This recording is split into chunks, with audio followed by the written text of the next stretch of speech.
At syempre, ngayong gabing ito, dahil impeachment, magpapalibre tayo kay Teacher Franz kasi daw, ito daw ay isa rin sa naka-receive ng mali-maleta. Alamin natin kung magkaano ang kanyang na-receive. Teacher Franz, ikaw daw ay isa sa nakatanggap ng maleta. Magkano ba na-receive mo?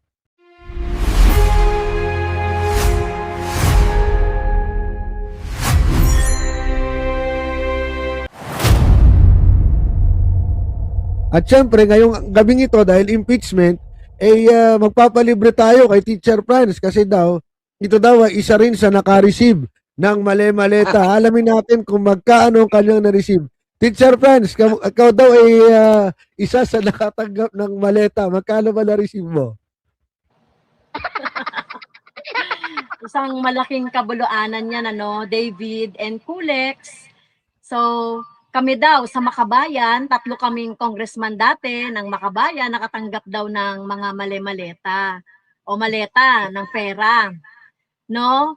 So, unang-una, hindi yan parang kwentong barbero yan, kwentong kutsero yan, na kung saan parang wholesale na allegations na walang mga detalye, wala man lang talagang na mga ebidensya. Kung mapapansin ninyo, dun sa listahan ng nilagay na tumanggap ng mali-maleta, karamihan doon mga active na mga kongresista sa Quadcom, sa Committee on Accountability and Good Government, di ba?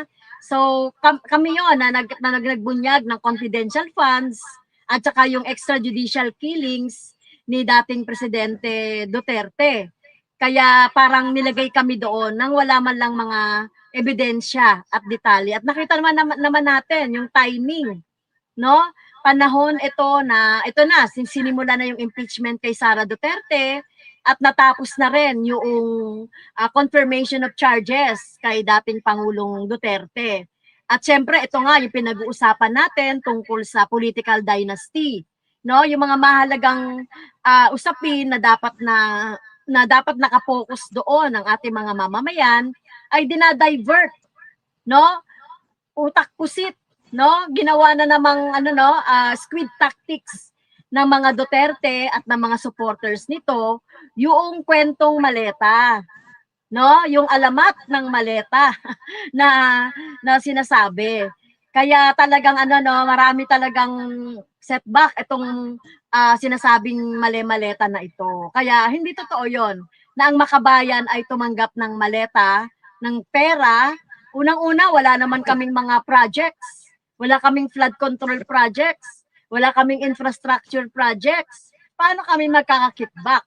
'Di ba? At katawa-tawa pati si Senator si Congresswoman Laila De Lima na 2025 pa lang naging congressman ay kasama doon sa 2023 daw na nabigyan ng maleta. So talagang katawa-tawa, no?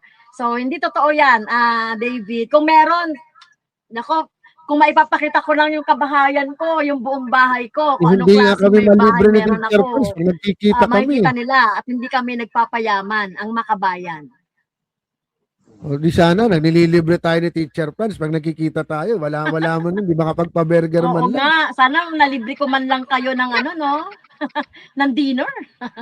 Pero ang lupit, no? I mean, naggawa ako ng vlog dito. Ang lupit kasi talagang pati yung number ng eroplano, mali-mali, di ba? Pati yung inedit na mga picture, no? Talagang 18 Marites. Sabi nga ni Kabunyog, Jet Arcega, 18 Marites. Lilinawin lang natin kasi may nag-comment dito. Sabi, hoy, wag nyo lituhin, linangin ng mga tao, nililisin nyo sa isyo ng trilyones, nawawala kinurap na mga nakaupo. Para po sa kaalaman ninyo, ang Bunyog po kasama ng Makabayan, nag-file din po kami ng impeachment complaint laban kay Marcos. So hindi lang po si Sara yung pinaila natin, pareho po pati si Marcos. Pero merong hindi nag-file kay Marcos. Diba? At hindi po kami yon. FYI lang po.